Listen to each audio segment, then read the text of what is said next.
curious, someone said that I should probably ask who water skis and who doesn't water ski.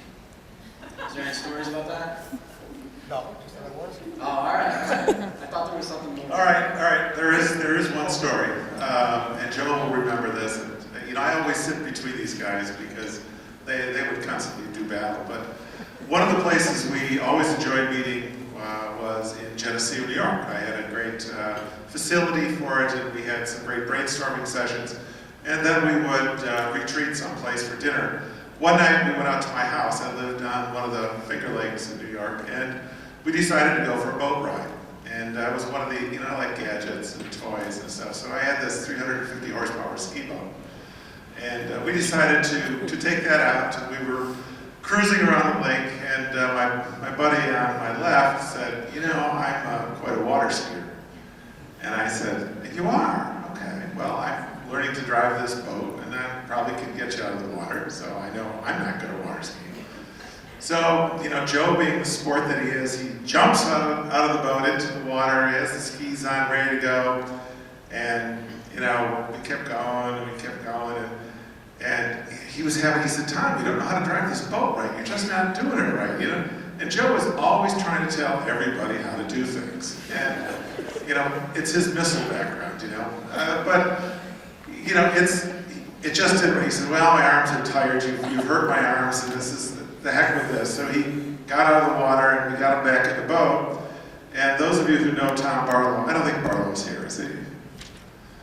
Tom Barlow was in the boat, and Barlow said, I'm going in.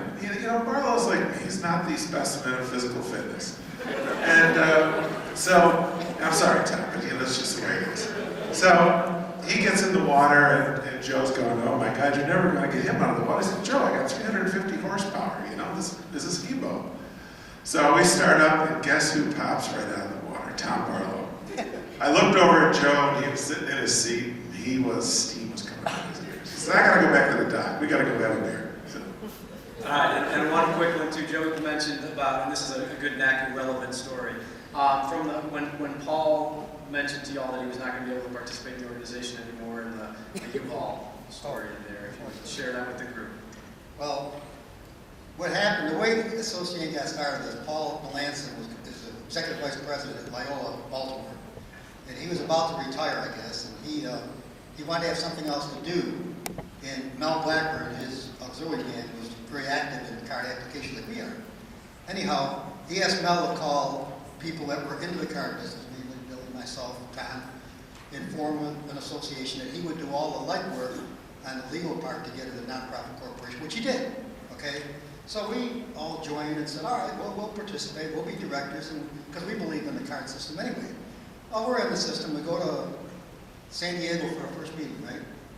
And, we're small. I mean, we only had a few vendors, we're just starting to roll. We had schools, not tons of them like we have now. Okay, so the money coming in was negligible. Well, Paul agreed that he would take the job for at least 1 year at $15,000 a year, and then we'd reassess if he did good and they could give him more of a salary. He also gave us the basement of his house for an office, right? So we had the office. Him and his wife would cover the phone 8 to 5, Monday through Friday. So we thought, well, $15,000 to Paul, and free house for the apartment, for the office, and his wife's going to cover the phone. We're in pretty good shape. We'll go ahead. Then we get a phone call. We're all asked to come to a very important meeting up in Baltimore. We all go there, and Paul tells us he has a very serious medical problem. And that it's so serious that he hated to do this, but so abruptly he said, I got to leave. I've got to leave the association. It's in your hands.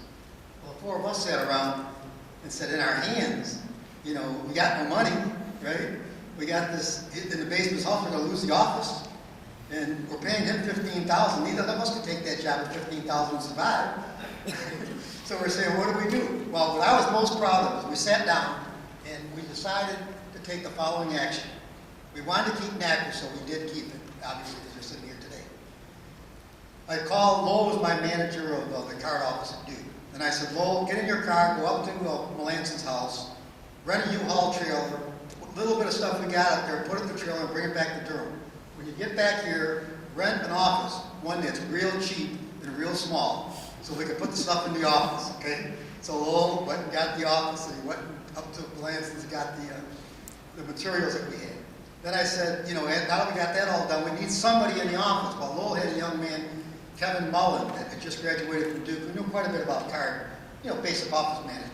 So we put Kevin over to the office and used Paul's money to do that, with a little bit of extra, if I recall. Okay?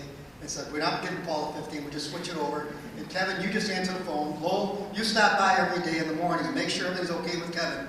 And then he got there. Now, Lowell, if he didn't get there, you cover the office. I'm your boss, don't worry about it. Okay? So we did that for about, I don't know, 9 months, 8, 9 months? Until the directors, us, built up the association. So that's the story behind NACCU, where I said it almost fell in a hole and didn't. Keep that same spirit in this room today. Do the same thing. There's always a way around what you're going to do, and you'll always get a solution that's beneficial. And when I see what I see here today, I really probably did it that way. Great. Thank you guys very much, and thank everybody for coming.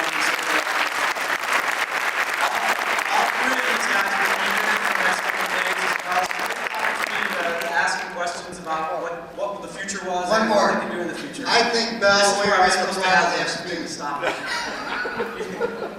Thank you very much.